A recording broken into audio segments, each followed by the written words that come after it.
Ayaw pa yung sumayo, ha? Salamat po. Sa lahat po ng mga opisyalis at mga sapi na bumubuo ng Capitol Christian Leadership. Ako po ay nagpapasalamat sa inyong paanyaya dito sa ating CCL Breakfast Forum, Usapang Pambayan.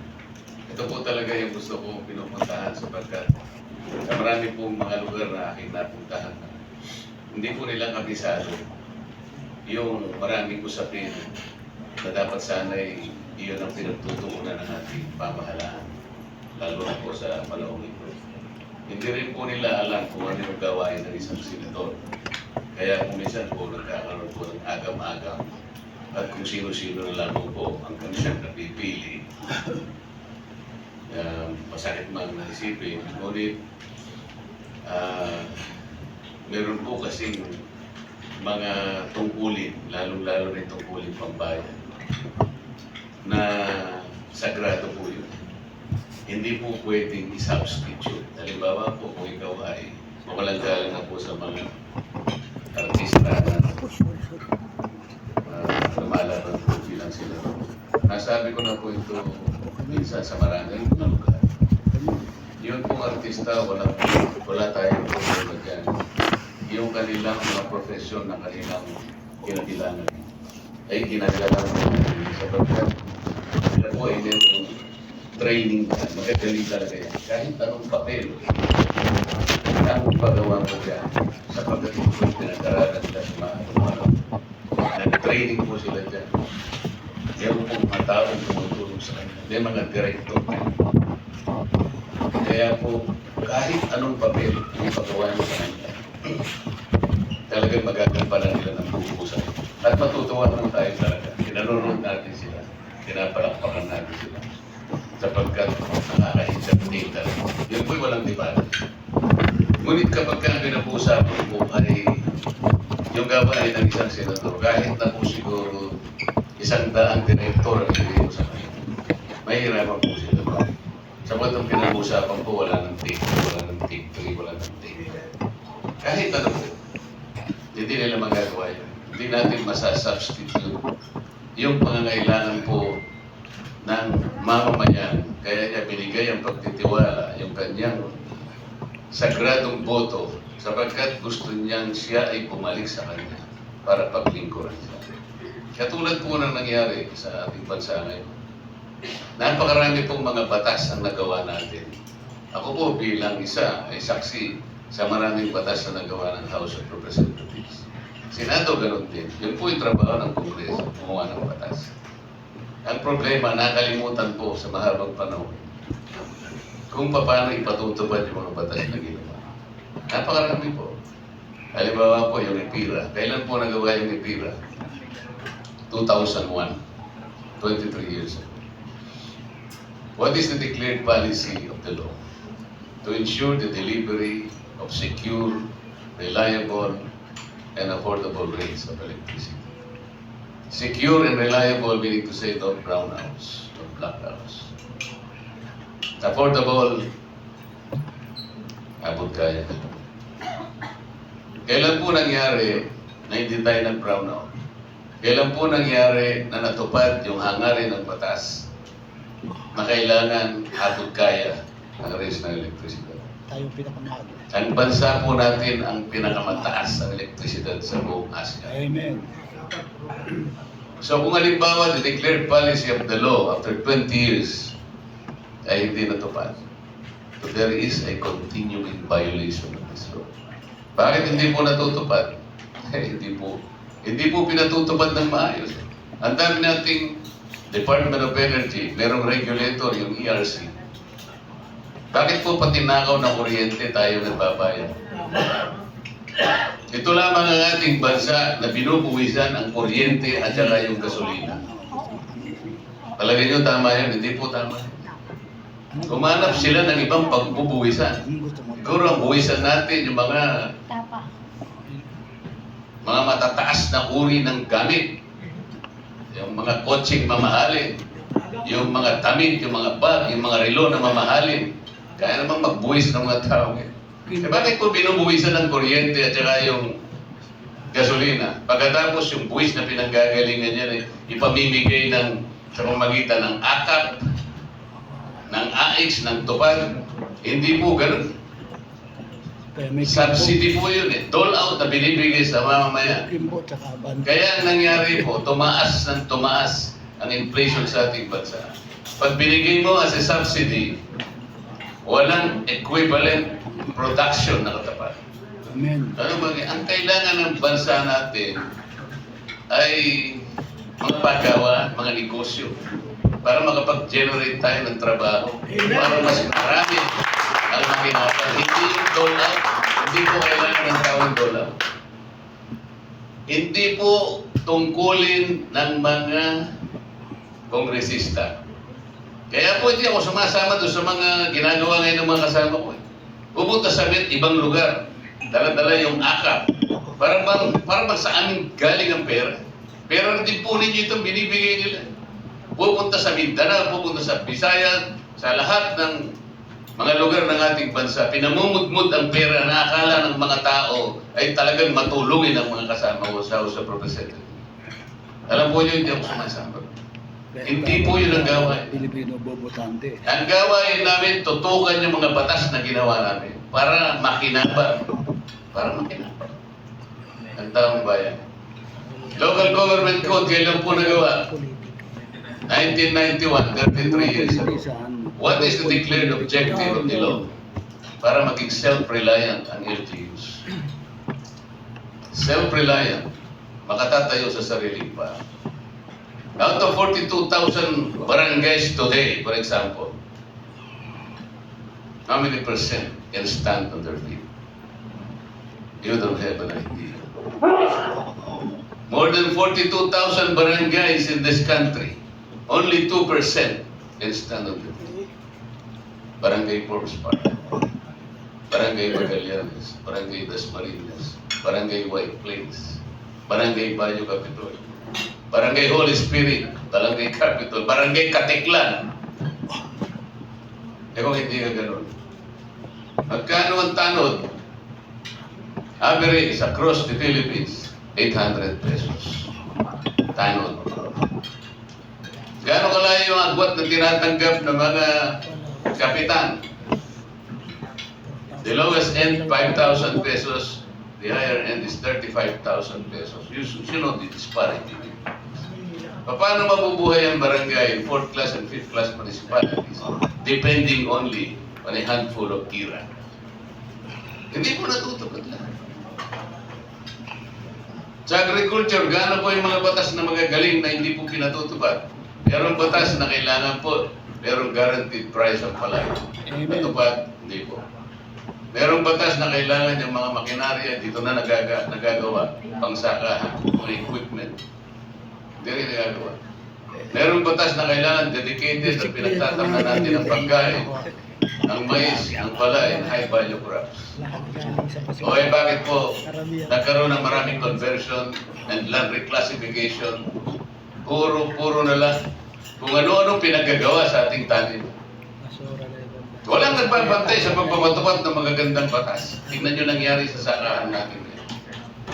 Merong batas, sabi niya, 25% ng total loanable funds ng isang bangko, mapapribado, mapapubliko. 25% should be extended to farmers and beneficiaries of agrarian reform. Nangyari po. Tingnan ninyo, magkano binibigay? Only 4%. Bakit po ganun? Tingnan po ninyo yung Magna Carta for the Poor na pinagsikapan kong gawin in 15 years. 15 years. My entry in Congress is 2004. Pinagsikapan ko na po yun. Meron din naman tumulong sa akin. It took me 15 years to be able to legislate that. Dahil sa napakaraming problema. Natapos po yun 2019, yung IRR hanggang yung ginagawa pa po ng mga ehensya na tinutukan na dapat silang gumawa. Nasaan ang NEDA, nasaan ang National Anti-Poverty Commission, nasaan ang DSWD, na sinabihan ng batas, gawin mo yung IRR para umusad yung batas na yan. Hanggang ngayon po, hindi umuusad. So pag sinasabi ko po ito sa aming kapulungan, I was telling them that this is the things that we must do. Pag sinasabi ko po na Bakit po yung ating mga tuntunin na hindi na po natin ginagawa? Bakit po sa pagbibigay lang ng budget ay kino-question po niyo yung Office of the Vice President? Bakit po? How many Vice Presidents did I see? Jojo Binay, Noli de Castro, Lenny Robredo.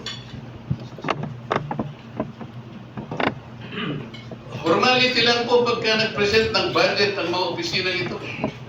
Because this is how we trust our people. This is how we trust the office, executive department, the office of the president, and office of the vice president.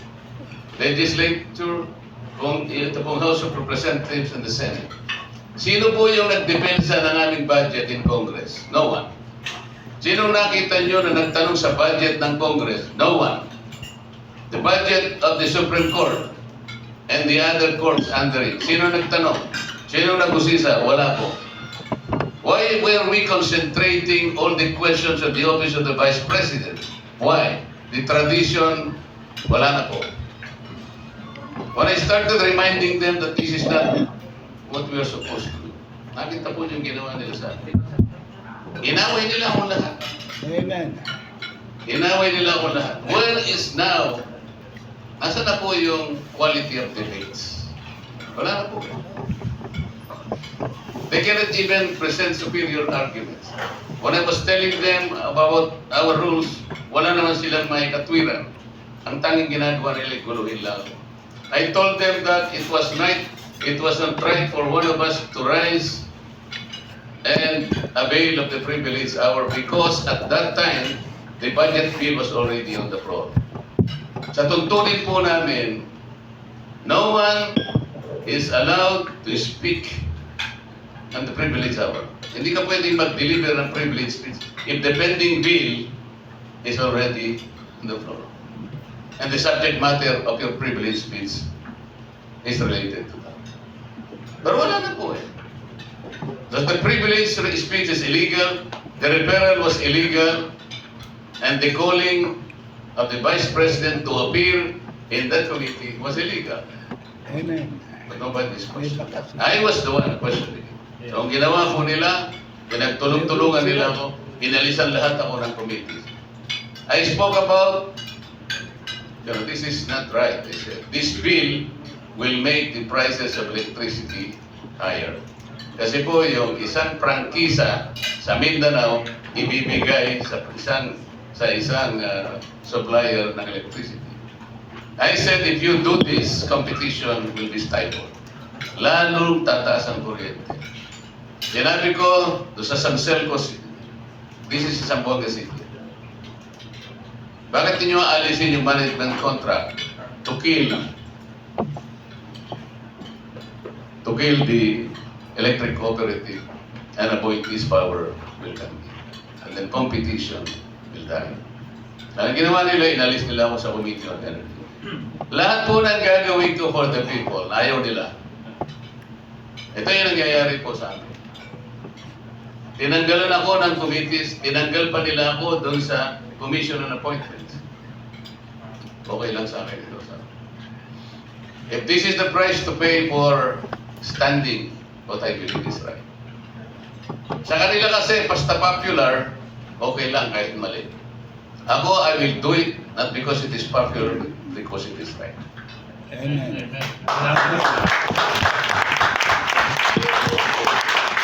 Nakita po niyo kung paano sila manggulo, pati yung hopya na kinakain ko, inagaw ko nito. I said, kanina po, paano ba yung gawain ng senador? Ang gawin po ng senador, apat. Paggawa ng batas, pagkatapos yung oversight, ito yung babantayan mo ang pagpatupad ng ginawang batas. I think the oversight function is as important as the function of legislation. Amen. Eh ginawa mo, napakaganda nga. Parang damit. Hindi man susuot. Eh hindi mo naman isinusunod, tinago mo lang sa kata. Sapatos na magagara, tinago mo lang sa racks. Paano makikinabang ang taong bayan? Those laws were precisely enacted because they have declared policies and for the state to take care of its needs. Eh, hindi mo na pinabantayan. Paano gagawin natin? Pagkatapos meron pong in aid of legislation. Ito pinaghalo-halo na po nila. The present Congress does not know how to distinguish between oversight and inquiry in aid of legislation. Amen. Sabog-sabog na po eh. Chapsoy. Kamuha ng Quadcom. Yeah. Alam mo yung gawain ng Quadcom? They're investigating extrajudicial killing. At saka yung drugs daw. And other illegal activities. And human rights violation. The four committees were merged into one. The only subject matter is Rodrigo Roa Duterte. And nobody else. Kung talagang in aid of legislation, bakit hindi sila muna gumawa ng balangkas ng batas, and from there, alam natin kung sinong tatawagin natin. Because if you have no legislative purpose, you don't even know whom to call. Ang ginawa nila, pinagtatawag lahat ang gusto nilang tawagin, na inakala nila na makakakalap or can mine evidence against the former president. I am not defending anybody, but the trajectory of what they are doing, siguro nakakawalong sessions na sila. You can easily visualize the direction to which this Quadcom is headed. Bakit hindi oversight ang gawin mo? Para ipatawag mo ang NBI, all the National Prosecution Service. Sila ang mayroong mandato po nito. Extrajudicial National Prosecution. Kaya siguro nag-resign yung head ng National Prosecution Service. Nabasa niyo siguro sa tiyan. Baka na-frustrate yung tao. Because Quadcom duplicated. It usurped the function of the National Service, Amen. National Prosecution Service under the Department of Justice. Nandiyan ang NBI, nandiyan ang CIDG. Kayo po ang mag-prosecute, hindi po kami. Congress, according to some jurisprudence, enunciated by the Supreme Court, Congress is not a prosecution. Amen. Congress is not a court. Bakit kami po ang gumagawa?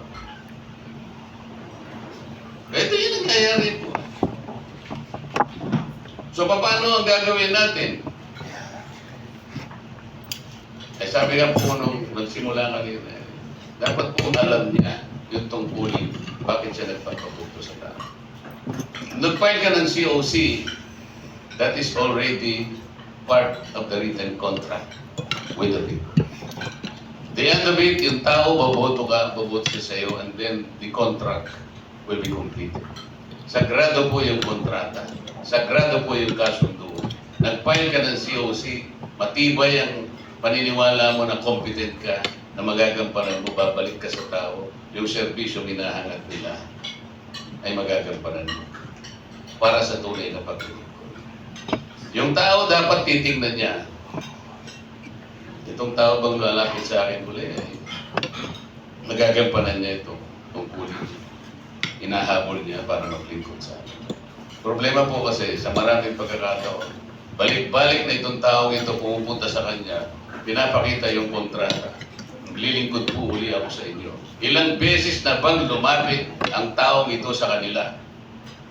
Ulit-ulit na lamang po. Kahit ilang beses umulit, nakakarating, nakakabalik sa Congress at sa Senado. Pagkatapos po, sabi ng ating mga mamamayan, po ganito yung buhay natin. Hindi na po ba yung nagsabi? I think it was Albert Einstein. A statement attributed to him. Insanity is doing something over and over. but expecting different results. Sabi ko nga doon sa isang matanda, nandun po yata kami sa Iloilo. Hindi po ako nagsabi nito. Ang nagsabi po isang matandang physicist, isang pinakamatalinong siyentipiko o scientist sa ating panahon.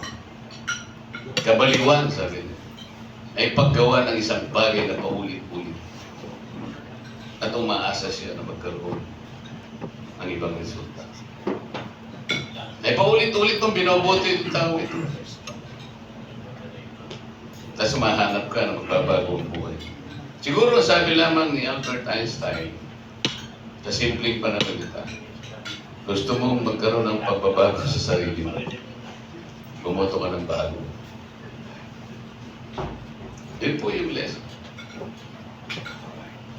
Kaya sabi ng mga kasama ko, kailangan makarating ka sa Senado. Sapagkat wala, ginugulo ka lang ng mga kasama mo, hindi ka nagkakaintindihan yan. Ba't di ka na lang lumipat ng bahay? Mula rito sa bahay nito, pumunta ka sa kabilang bahay. Doon maaaring makapaglingkod ka na mas mabilis at baka mas marami ang magawa. Let's go!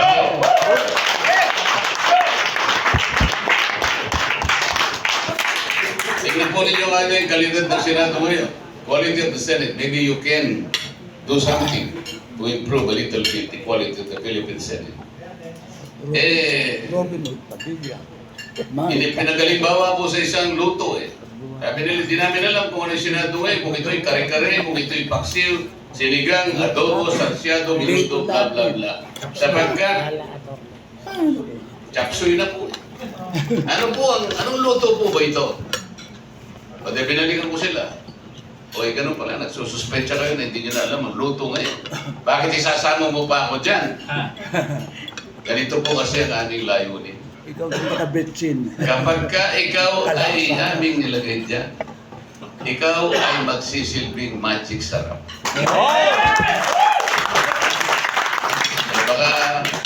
Baka doon sa lasa na lang po, doon na lang po kami humuhugot ng pag-asa. Pag may lasa, meron pong pag-asa. Maraming salamat po sa inyong pagtitiwala. Maraming salamat po sa panahon. Hindi ko malilimutan ang aking inibitahan nito ako para sa ganoon ay makatulong para po. Maraming salamat.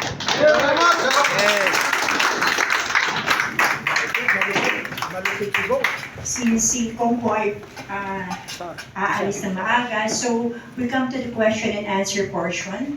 May we call on our dear friend, is a campaign